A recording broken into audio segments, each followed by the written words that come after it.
Halo, selamat datang lagi di kelas saya, di kelas seminar pertama Pendidikan Pariwisata di pertemuan yang keempat. Bersama saya, Ilma Indriasti Pratiwi, dan juga mengajar bersama Ibu Ica ya.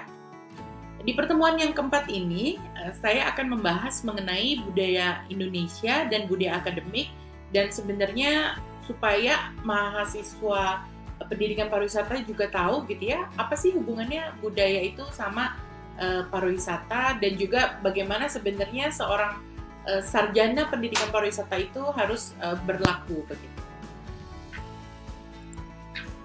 Hari ini saya akan membahas mengenai budaya dan pariwisata, lalu bagaimana sebenarnya kita melakukan pelestarian dan pemajuan budaya dan etika akademisi, dan satu lagi kita akan membahas mengenai pedoman perilaku mahasiswa. Bagian pertama, budaya dan pariwisata. Jadi kita ingin mengetahui ya, kebudayaan itu apa. Dia itu kan segala sesuatu yang berkaitan dengan cipta, rasa, karsa, dan hasil karya masyarakat. Nah, kebudayaan nasional ini adalah keseluruhan proses dan interaksi antar kebudayaan yang ada di daerah-daerah yang di Indonesia. Gitu. Jadi, kebudayaan nasional itu terbentuk dari keberagaman itu sendiri. Nah, kita lihat ragam budaya Indonesia itu kalau kita biasa lihat karena ada perbedaan dari bahasa daerah, mungkin dari rumah adatnya, mungkin dari pakaian adatnya atau tradisinya, keseniannya seperti apa, dan kepercayaannya. Ini adalah beberapa warisan budaya Indonesia yang diakui secara internasional. Jadi ternyata yang sudah tercatat itu ada wayang kulit, ada keris, ada batik, gamelan, angklung, upacara adat, lumbia, tari saman gayo, tas noken, sama sistem pertanian subak. Jadi ternyata memang budaya kita itu juga menjadi bagian daripada budaya dunia. Nah, benda cagar budaya itu adalah warisan budaya dan bersifat kebendaan. Ataupun ada juga yang masuknya itu tak benda, cagar budaya itu.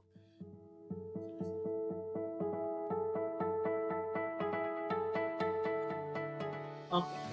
Cagar budaya ini bisa sifatnya kebendaan dan tidak kebendaan. Kalau misalnya yang disebut kebendaan ya dia masuknya adalah benda cagar budaya. Itu bisa bangunan, dia bisa struktur, bisa barang peninggalan, bisa dia berupa situs atau justru kawasannya yang memang masuk ke dalam cagar budaya. Itu lokasinya bisa ada di darat ataupun di perairan. Dan fungsinya adalah sebenarnya karena dia punya nilai penting berkaitan dengan sejarah, berkaitan juga dengan ilmu pengetahuan, pendidikan, agama, atau juga kebudayaan, dan dia harus ditetapkan sebagai benda cagar budaya. Dampak sosial budaya ini dari kegiatan pariwisata. Jadi saya ingin menjelaskan bahwa jadi kan salah satu poin bahwa terjadinya pariwisata itu wisatawan itu merasa ada keunikan gitu ya, ada otentisitas dari destinasi yang dia kunjungi. Authenticity itu kan bisa berupa natural, lanskap gitu ya, tapi juga bisa berupa budaya gitu, karena budaya itu yang memberikan manusia-manusia yang tinggal di suatu ruang itu yang sebenarnya memberikan keunikan atau otentisitas itu. Nah, makanya karena ada perbedaan kebudayaan itu, orang mau datang ke suatu destinasi dan merasa destinasi itu berbeda dengan tempat dia tinggal biasanya. Nah, kita bisa lihat ada beberapa dampak ternyata dengan penyelenggaraan kepariwisataan itu yang berdampak pada sosial budaya. Misalnya dampaknya itu antara masyarakat setempat dan masyarakat yang lebih luas. Dalam artian mungkin kayak pemerintah daerahnya, jadi dan ada sifat ketergantungan gitu. Lalu ada juga dampak terhadap hubungan interpersonal tapi dari masyarakatnya sendiri. Dampak juga antara organisasi atau kelembagaan sosial. Dampak juga terhadap migrasi dari dan daerah pariwisata. Orang-orang yang mungkin jadi masuk ke dalam tempat wisata dan dia juga menjadi bagian daripada masyarakat gitu. Terus dampak terhadap ritme kehidupan sosial masyarakat, dampaknya juga pada misalnya pola pembagian kerja, dampak terhadap stratifikasi dan mobilitas sosial di suatu daerah, lalu dampak terhadap distribusi pengaruh dan kekuasaan. dampaknya juga akan meningkatnya penyimpangan sosial gitu. Jadi semakin meningkatnya kepariwisataan itu pasti ada penyimpangan sosial. Misalnya terjadi human trafficking atau misalnya wisata seks seperti itu ya. Jadi pasti itu akan menjadi residu-residu yang terjadi karena ada kegiatan pariwisata. Lalu yang terakhir adalah dampak terhadap kesenian dan adat istiadat. Ada beberapa isu-isu, nanti saya akan mungkin bahas lebih lanjut bagaimana pandangan-pandangan terhadap kegiatan pariwisata itu akan berdampak terhadap adat istiadat. Ini adalah faktor-faktor yang sebenarnya mempengaruhi dampak sosial budaya pariwisata. Pertama adalah jumlah wisatawannya, terus karakter wisatawan, tipenya seperti apa, terus di tahap mana perkembangan itu terjadi, semakin mature gitu ya, tahapannya pasti dampaknya semakin besar. Lalu ada juga perbedaan tingkat perkembangan ekonomi antara negara wisatawan, negara asal sama negara yang menjadi tempat wisatanya itu. Jadi adanya kesenjangan sosial itu, kesenjangan ekonomi itu yang menyebabkan dia juga bisa mempengaruhi. Lalu perbedaan value ataupun norma-norma yang dianut gitu ya, ini juga berpengaruh. Ukuran fisik wilayah gitu, dan akan mempengaruhi terhadap kepadatan wisatawan. Semakin padat, semakin banyak wisatawan, otomatis warga lokalnya dia akan semakin tersisihkan. Jumlah penduduk yang ada dari luar daerah yang melayani kebutuhan wisata gitu, karena akan meningkatkan kompetisi terhadap lapangan kerja gitu ya. Lalu besar kecilnya pembelian barang-barang properti oleh wisatawan, tingkat penguasaan atau kepemilikan properti dan fasilitas pariwisata oleh masyarakat lokal itu juga berpengaruh. Perilaku lembaga pemerintah terhadap pariwisata seperti apa, lalu kepercayaan-kepercayaan masyarakat lokal dan kekuatan terhadap kepercayaan tersebut gitu. Jadi semakin kuat masyarakatnya menganut suatu kepercayaan, maka sebenarnya pengaruh dari pariwisata itu semakin kecil. Lalu keterbukaan terhadap berbagai kekuatan yang mempengaruhi perubahan dari teknologi, sosial, dan budaya. Kebijakan juga dalam penyebaran wisatawan, pemasaran dan citra yang dibentuk lewat pemasaran terhadap daya tarik wisata. Jadi itu pun akan berdampak. Homogenitas masyarakat penerima, lalu aksesibilitas dari wisata, dan terakhir adalah kekuatan awal dari tradisi berkesenian, cerita rakyat, legenda. Jadi semua itu kalau memang sudah lestari dan menjadi bagian daripada hidup masyarakat, maka sebenarnya tidak akan terlalu berpengaruh gitu. Pariwisata dan degradasi budaya, ini isu yang muncul ya. Jadi semakin kuat kegiatan pariwisata itu, lalu akhirnya kebudayaan itu semakin tergerogoti. Istilahnya kurang lebih seperti itulah. Sebenarnya kalau dari sisi sosial ekonomi, orang ini kan akan juga mungkin berpindah mata pencaharian. Yang tadinya dia bekerja di pertanian, agraris, terus dengan adanya kegiatan pariwisata dia otomatis berubah, akhirnya ke jasa misalnya seperti itu. Dan itu juga bisa berdampak pada mungkin ada keahlian-keahlian tertentu yang jadi hilang gitu di masyarakat karena adanya penyelenggaraan pariwisata gitu. Terus pariwisata juga bisa mempengaruhi gaya hidup orang lokal. Dia bisa aja jadi mengikuti pada saat dia semakin sejahtera, dia akan melihat gitu. Karena dia berinteraksi dengan budaya yang lain, maka dia akan melihat gaya hidup yang lain itu seperti apa dan akan mengikuti juga. Lalu berkaitan juga dengan komersialisasi budaya, atau ini adalah istilahnya cultural commoditization gitu ya dalam pariwisata. Nah ini ada juga sebuah pendapat yang melihat kok kebudayaan atau adat istiadat itu menjadi kurang bermakna karena lebih buat ditujukan konsumsi wisatawan gitu. Nah ini seringkali kayak tradisi-tradisi yang sifatnya tadinya luhur, agung karena sesuatu yang memang berkaitan dengan kepercayaan misalnya seperti itu. Ini karena pariwisata jadi kesannya adalah palsu ya, jadi diselenggarakan bukan lagi untuk bagian daripada adat istiadat tapi lebih ke arah ekonomi. Tapi sebenarnya ini juga kita bisa lihat ada 4 kriteria untuk menilai dampak sosial budaya terhadap masyarakat penerima. Dan sebenarnya ini masyarakat ini juga dibutuhkan istilahnya tingkat kekuatan dia terhadap menjaga daerahnya. Kalau misalnya sesuatu yang sakral, maka akan dikonsumsi hanya untuk warga lokal, sedangkan kalau yang sifatnya itu buat umum, dia juga bisa kembangkan buat wisatawan. Jadi memang harus bisa mengetahui batasannya seperti apa. Ini juga ada istilah dari involusi budaya. Kalau menurut pendapatnya, ini meningkatnya jumlah wisatawan itu sebenarnya tidak akan bukan merusak budaya, tapi sebenarnya akan memperkuat kebudayaan itu sendiri. Karena apa? Alasannya, misalnya karena adanya kegiatan pariwisata, maka muncul uang di balik itu. Muncul ada transaksi, ada pendapatan. Nah, pendapatan ini yang sebenarnya bisa dipakai oleh masyarakat lokal untuk dia mengkonsumsi dari sesuai dengan kebiasaannya. Itu kan bagian daripada kebudayaan.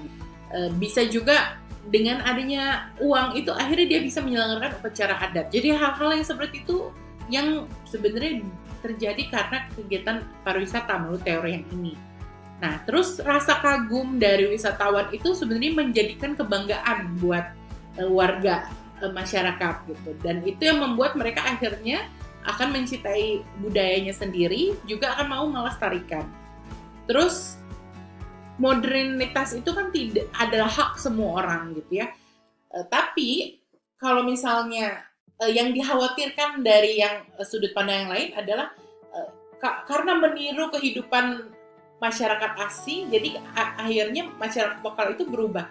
Padahal sebenarnya ya semua orang juga punya hak untuk berkembang, menjadi modern. Dan disinilah sebenarnya yang menjadi penting bahwa modernitas itu tetap bisa terjadi, tapi kalau misalnya pelestarian itu juga baik, maka itu akan berkembang bersamaan. Jadi karena budaya juga harus berevolusi, makanya ini konsepnya adalah involusi budaya, bahwa dia akan terus berubah, berkembang sesuai dengan peradaban manusianya gitu. Ini dampak sosial budaya lain gitu. Sebenarnya kalau dilihat setelah ada yang menganalisis secara garis besar, pariwisata itu menguntungkan secara ekonomi. Nah, kalau dampak sosial, kalau dilihat itu orang ada yang bilang semakin besar tidak menguntungkan. Tapi juga berkaitan dengan lingkungan, dampaknya itu ada yang positif, ada yang negatifnya. Nah, di tahun 1980 itu sebenarnya dirumuskan pariwisata itu harus dia mengambil satu dimensi cultural dan moral gitu, dan harus melindungi lokalitas gitu ya. Walaupun memang faktor ekonomis itu menjadi bagian daripada proses kegiatan ini gitu. Organisasi ataupun usaha pariwisata itu sebaiknya memang dia tidak hanya memanfaatkan ya kegiatan wisatanya juga, tapi dia sebenarnya harus juga berkontribusi terhadap pelestarian warisan budaya dan lingkungan supaya pariwisatanya justru bisa berlanjut terus-menerus. Ini pembinaan kebudayaan dan pengembangan kepariwisataan. Bagaimana sebenarnya seharusnya dua jalur ini memang berjalan beriringan. Namanya pembinaan kebudayaan juga pada saat mengembangkan kepariwisataan. Jadi ini dua-duanya saling mengisi sebenarnya. Karena kita tahu ada hubungan transaksional antara dua itu. Nah, kenapa sih Bali itu menjadi terkenal? Karena beda dengan Hawaii ya. Bali ini masyarakat lokalnya masih ingin hidup dengan gaya hidup mereka gitu. Nah, sedangkan kalau di Hawaii itu masyarakat lokal itu benar-benar hanya diambil untuk menjadi bagian daripada produk pariwisataan. Kalau yang kita tahu di pariwisata ini sebenarnya keunikan ini kita sebut adalah teori otentisitas. Nah, pelestarian dan pemajuan kebudayaan. Gimana sih caranya? Kalau kita lihat sebenarnya dari Undang-Undang Dasar 1945 pasal 32 juga, kita sebenarnya udah bisa tahu bahwa pemerintah atau negara itu dia harus memajukan kebudayaan nasional. Dan ini harus juga melibatkan tidak hanya pemerintah, tapi juga masyarakat. Dan masyarakat itu harus juga secara aktif terlibat dalam memajukan kebudayaan bangsa. Nah, langkah-langkah ini bisa bentuknya ini Undang-Undang Nomor 5 Tahun 2017 tentang Pemajuan Kebudayaan. Definisinya adalah upaya meningkatkan ketahanan budaya dan kontribusi budaya Indonesia di tengah peradaban dunia melalui beberapa kegiatan, diantaranya adalah pelindungan, pengembangan, pemanfaatan, dan pembinaan kebudayaan. Ini adalah objek pemajuan kebudayaan di dalam undang-undang tersebut. Bahwa ada yang namanya tradisi lisan, ada yang namanya manuskrip, ada yang namanya adat istiadat, ada yang namanya ritus, ada yang namanya pengetahuan tradisional, ada yang namanya teknologi tradisional, ada juga bahasa, ada juga permainan rakyat dan olahraga tradisional. Ini adalah kegiatan pemajuan kebudayaan di mana berkaitan dengan tadi ya kegiatan-kegiatan perlindungan, pengembangan, pemanfaatan, dan pembinaan. Kegiatan perlindungan artinya adalah mencegah dan menanggulangi kerusakan atau kehancuran kebudayaan bangsa. Bisa bentuknya ke benda tangible maupun yang intangible. Lalu kalau pengembangan itu adalah upaya untuk meningkatkan kualitas dan memperkaya ragam masing-masing unsur kebudayaan.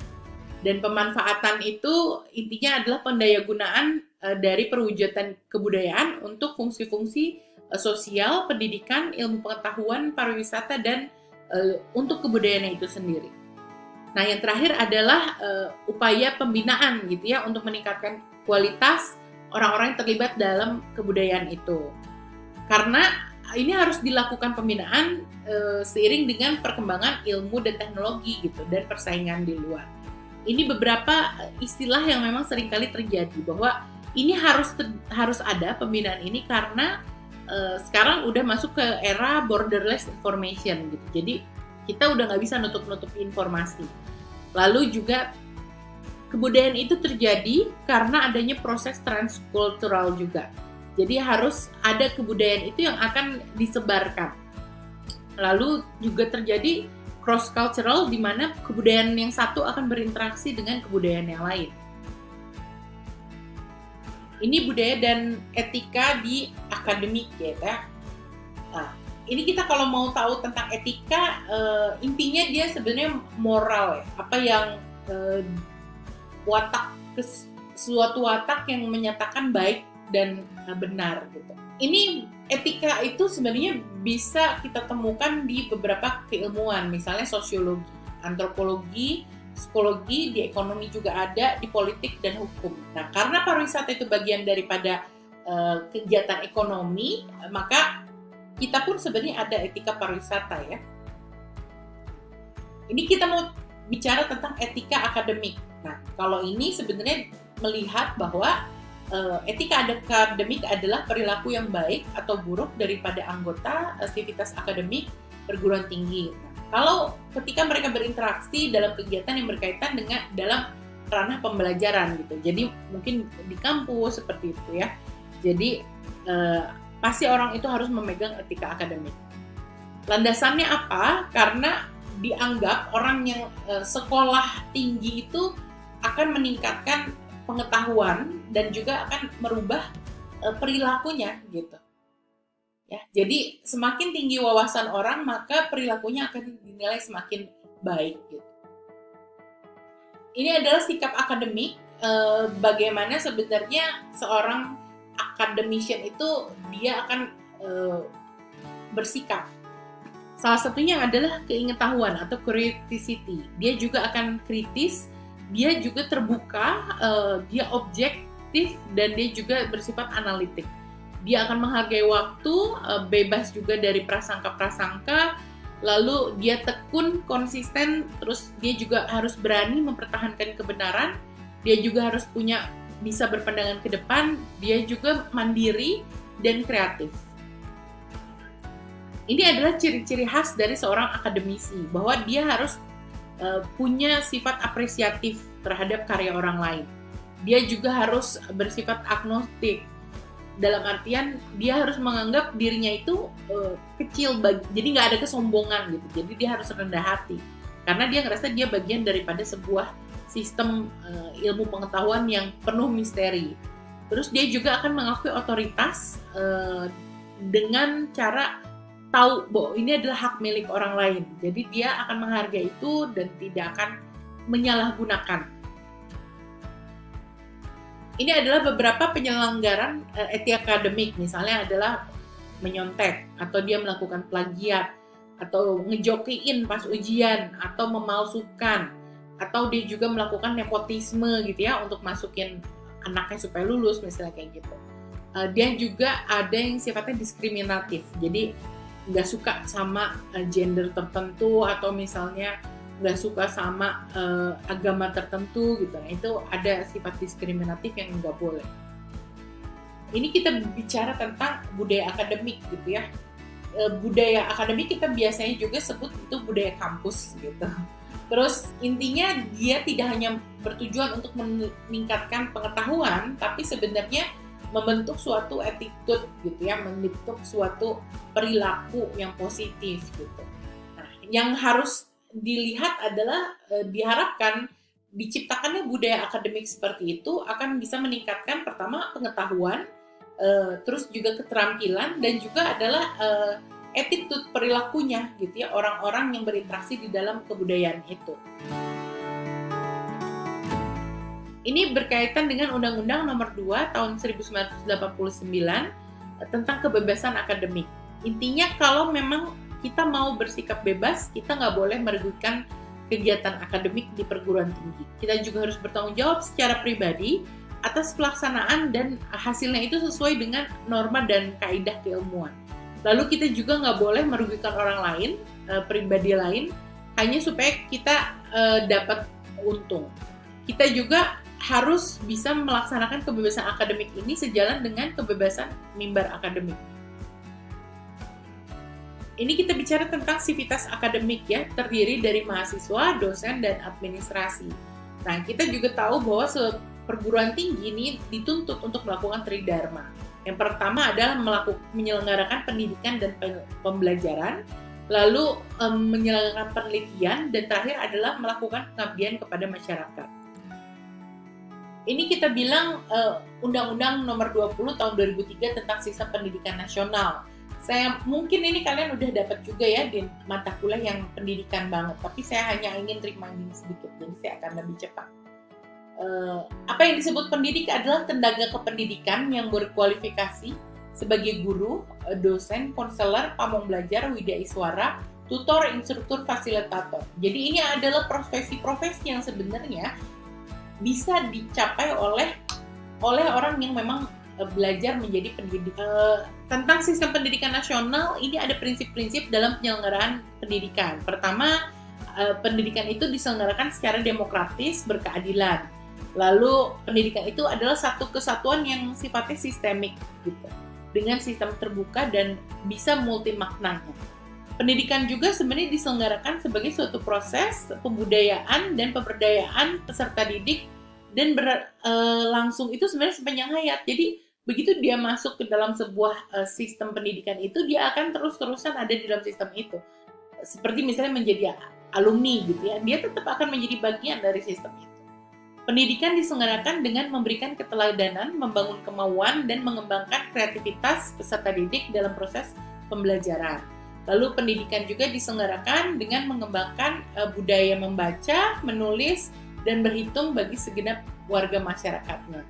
Pendidikan juga diselenggarakan dengan memberdayakan semua komponen masyarakat melalui peran serta dalam penyelenggaraan dan pengendalian mutu pendidikan.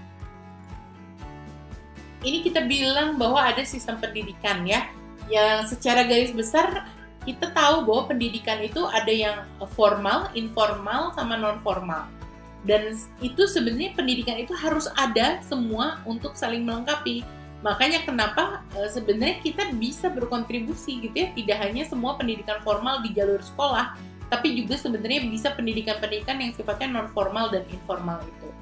Nah, dengan adanya situasi COVID seperti saat ini, kita juga mengenal yang namanya pendidikan jarak jauh gitu ya, yang peserta didiknya itu jauh dari si pendidiknya. Pembelajaran biasanya menggunakan media, bisa teknologi komunikasi atau media-media lain.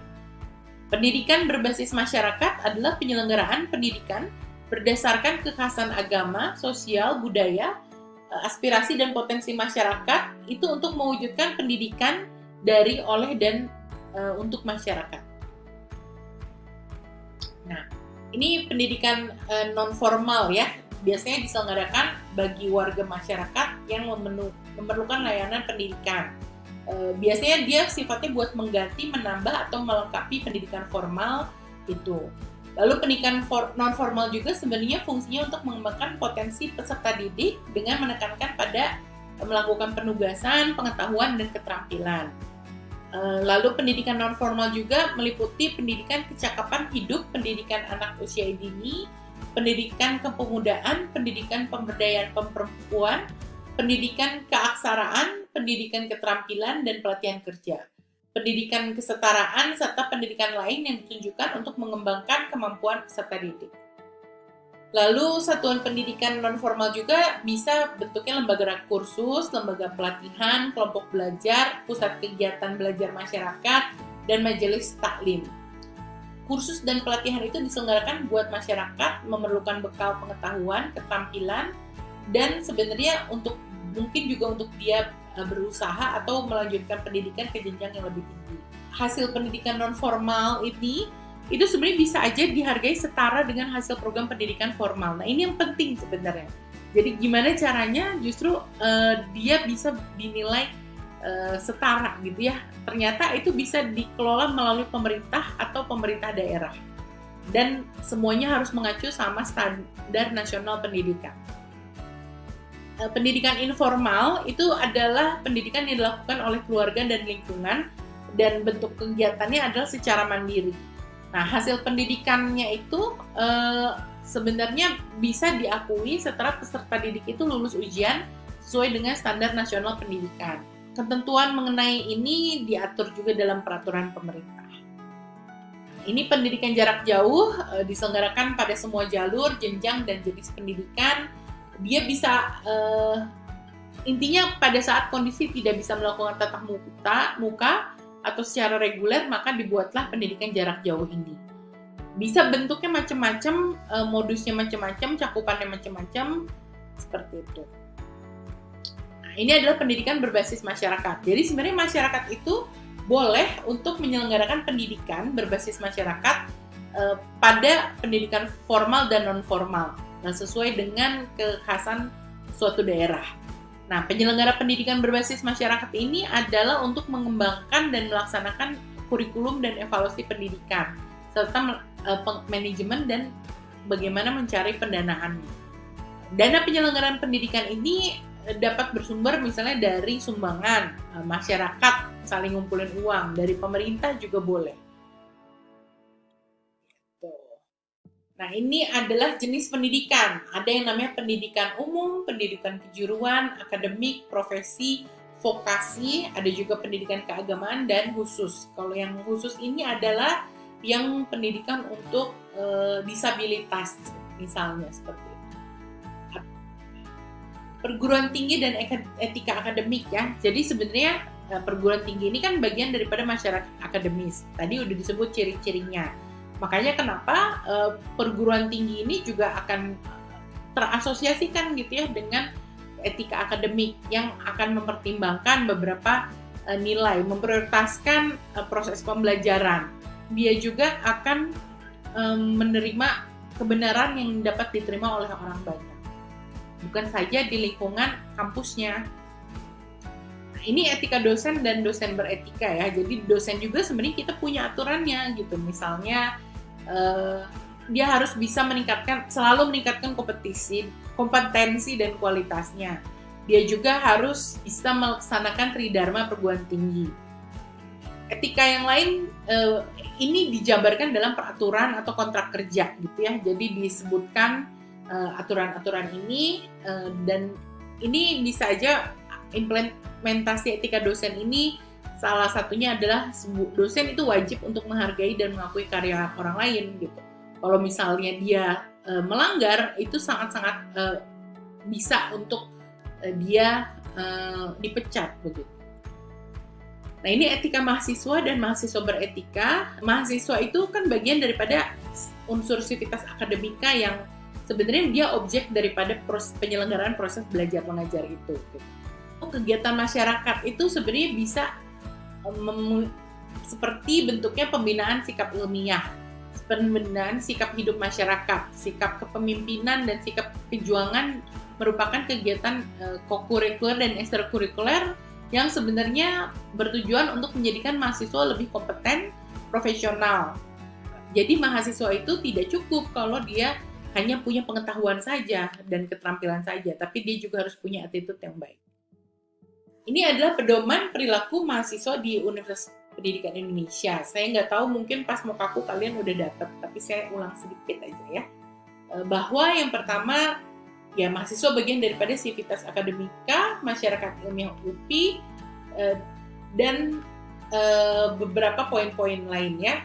Kita juga tahu ada yang tridharma perguruan tinggi, lalu mengenal tentang visi misi UPI begitu.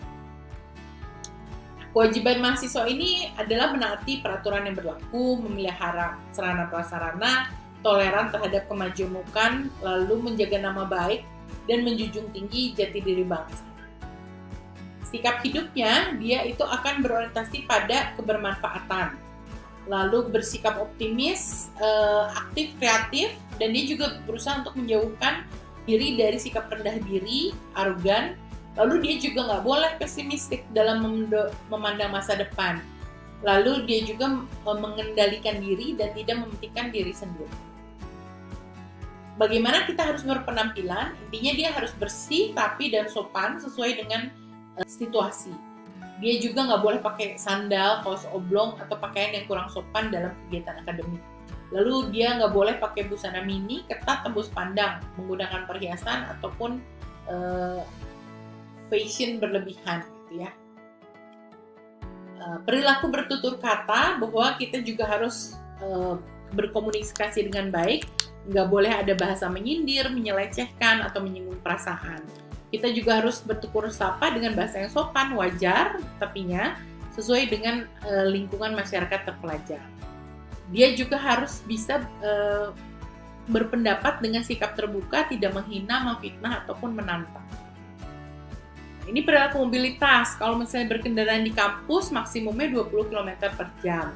Dia juga harus menaati rambu-rambunya, terus parkir di tempat yang disediakan, nggak boleh ada polusi udara dan suara.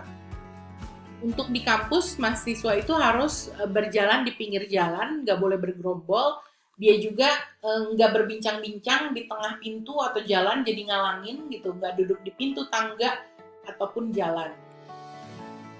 Perilaku umum harus peduli terhadap kebersihan, keindahan, menjunjung ketertiban juga, tidak melakukan perusakan atau melakukan coret-coret, dan berdisiplin juga dalam sistem perkuliahan, aturan akademik dan prosedur lainnya, dan nggak boleh banget yang kegiatan-kegiatan yang sebenarnya melanggar pidana. Kalau melanggar sebenarnya boleh ada sanksinya. Di UPI ini bisa kalian dapat teguran lisan, tertulis, atau larangan-larangan gitu. Dan parah-parahnya kalau bisa kalian diberhentikan gitu. Ini adalah materi-materi yang saya pakai untuk pertemuan hari ini gitu ya. Silahkan kalau mau tahu lebih banyak kalian bisa lihat juga di papernya. Ini kita ada tugas gitu ya. Saya ingin kalian ini bisa berkenalan, terus cerita ragam budaya kalian masing-masing dan teman sekelasnya. Jadi pilih satu mahasiswa yang mungkin beda latar belakang budayanya dengan kamu gitu. Rekam dalam bentuk video conversation ya, jadi video ngobrol, apakah itu melalui WhatsApp, mau pakai Zoom atau video meeting yang lainnya itu boleh, itu tapi direkam. Oke. Sekian pertemuan bersama saya di pertemuan 4. Kita ketemu lagi ya nanti di pertemuan ke-5. Saya pamit dulu.